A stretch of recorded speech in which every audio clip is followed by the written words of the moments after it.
गुरुवार की कथा पूरी सुने, होगी आपकी मनचाही इच्छा पूरी। प्राचीन काल की बात है। किसी राज्य में एक बड़ा प्रतापी और दानी राजा राज करता था। वह हर गुरुवार को व्रत रखकर दीन दुखियों की मदद करके पुण्य प्राप्त करता था, परंतु ये बात उसकी रानी को अच्छी नहीं लगती थी। वह न तो व्रत करती थी और न ही दान पुण्य में विश्वास रखती थी। इतना ही नहीं, वह राजा को भी ऐसा करने से मना करती थी। एक समय की बात है, राजा शिकार खेलने के लिए वन गए। घर पर रानी और दासी थी। उसी समय गुरु बृहस्पतिदेव साधु का रूप धारण कर राजा के दरवाजे पर भिक्षा मांगने आए।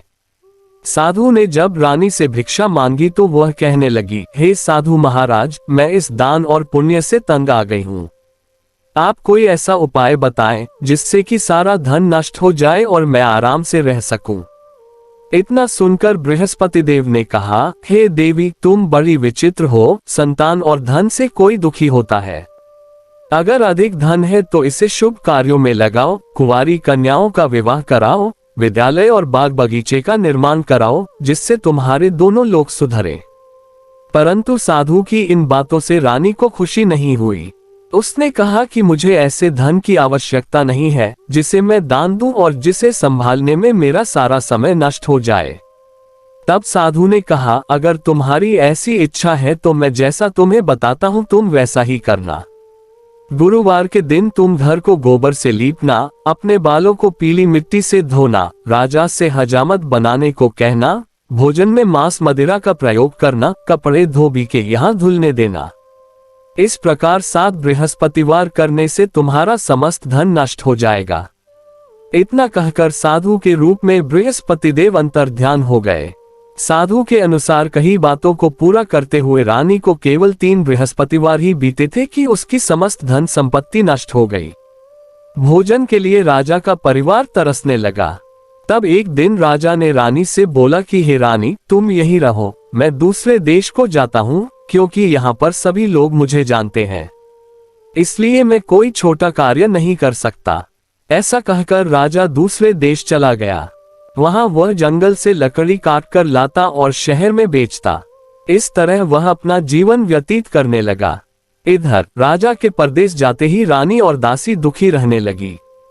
एक बार जब रानी और दासी को 7 दिन तक बिना भोजन के रहना पड़ा तो रानी ने अपनी दासी से कहा, हे दासी, पास ही के नगर में मेरी बहन रहती है।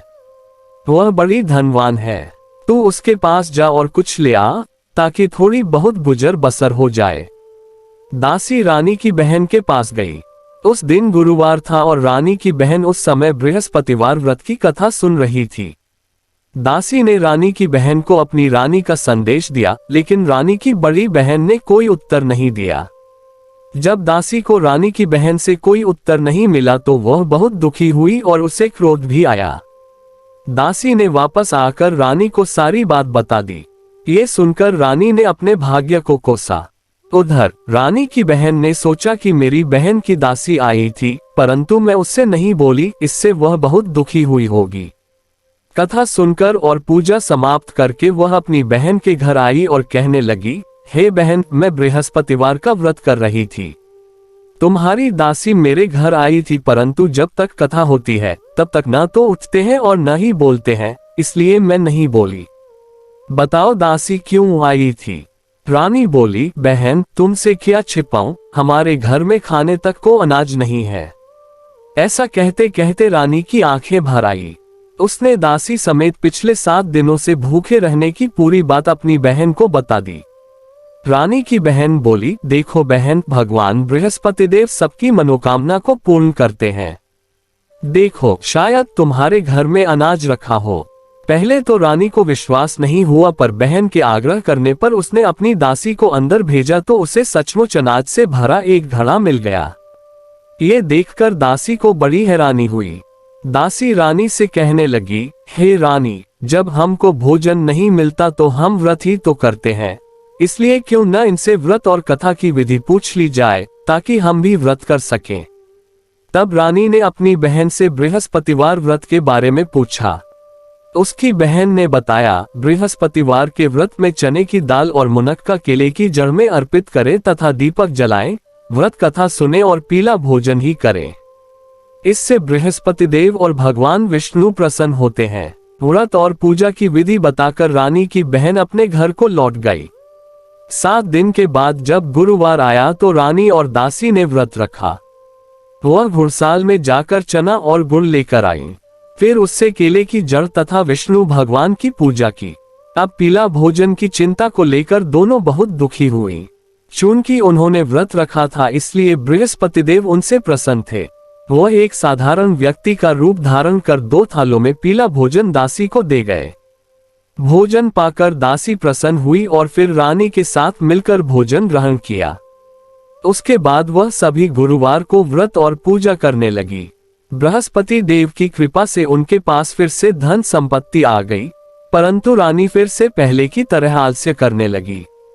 तब दासी बोली, देखो रानी, तुम पहले भी इस प्रकार आलस्य करती थी, तुम्हें धन रखने में कष्ट होता था। इस कारण सभी धन नष्ट हो गया और अब जब देव बृहस्पति की कृपा से धन मिला है तो तुम्हें फिर से आलस्य होने लगा है।